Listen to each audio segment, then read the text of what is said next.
Bien, Monsieur le Président, Monsieur le Ministre, nous avons entamé la séance en débattant de la nécessaire revitalisation des centres-bourgs et nous vous invitons à parler de la nécessaire revitalisation du débat budgétaire.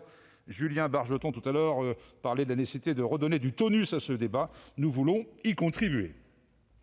Peut-on encore considérer que le vote du budget par le Parlement relève d'un acte démocratique lorsque l'on connaît la marge de manœuvre dont il dispose ? C'est la question rhétorique que se pose Jean-François Kerléo, auteur d'un plaidoyer en faveur d'une réforme de l'article 40 de la Constitution.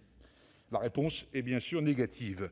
Il faut expliquer à nos concitoyennes et concitoyens que leurs parlementaires ne peuvent que très difficilement modifier les ressources publiques et augmenter les dépenses. Au fur et à mesure, grâce à une forme de résistance, tout en tentant de ne pas trop disconvenir au Conseil constitutionnel, les élus du Parlement ont essayé de se ménager quelques marges de manœuvre.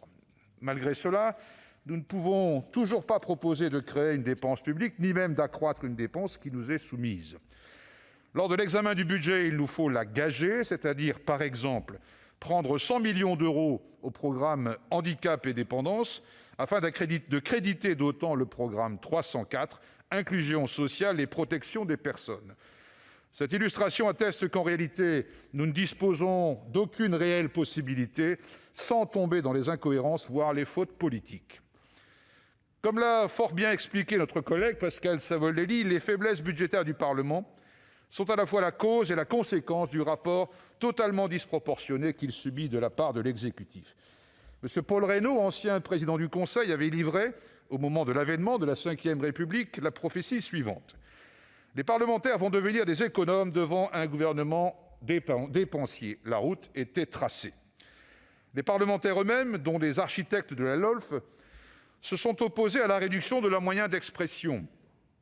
La tribune des présidents des commissions des finances de l'Assemblée nationale et du Sénat est un appel à la libération du droit d'amendement par la suppression de l'article 40 dont nous savons nous souvenir. Publié en 2008, à l'initiative de messieurs Migaud et Arthuis, il est intéressant de montrer que ces derniers, M. Jean Arthuis, faisaient à l'époque confiance en la responsabilité des élus afin de gouverner les finances publiques. Ayant remis récemment un rapport au gouvernement pour rappeler l'importance de mener une politique austéritaire, nous ne pouvons regretter qu'il ait oublié la parole de liberté qu'il portait alors dans les colonnes du Monde. L'article 40 ne porte pas seulement une contribution à l'affaiblissement des prérogatives du Parlement, pour ce qu'elles sont, mais aussi pour les effets qu'elles ont sur les finances publiques. Comme l'expliquaient les deux anciens présidents, je cite, « L'article 40 est donc devenu à bien des égards une machine à créer de la dépense fiscale.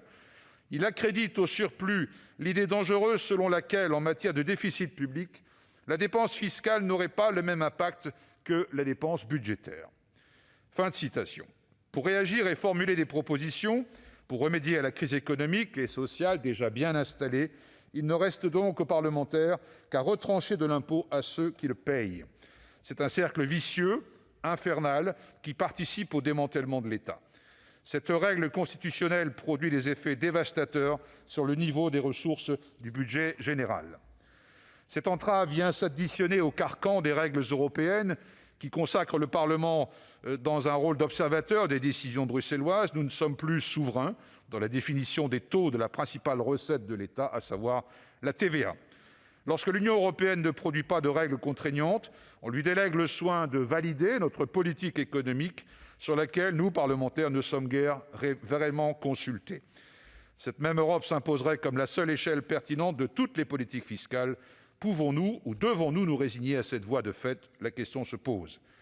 Il est grand temps de restaurer sa capacité d'initiative au Parlement pour que le peuple et ses représentants puissent proposer des idées nouvelles et participer d'un renouveau de la gouvernance des finances publiques. Nous pouvons et nous devons restaurer la possibilité de présenter des alternatives budgétaires par la présentation des amendements, notamment en séance publique, comme cela a été le cas il y a quelques années. Nous pouvons alléger considérablement la procédure des irrecevabilités financières. C'est de notre compétence. Nous pouvons le faire dès demain. Il suffit de le décider. Merci.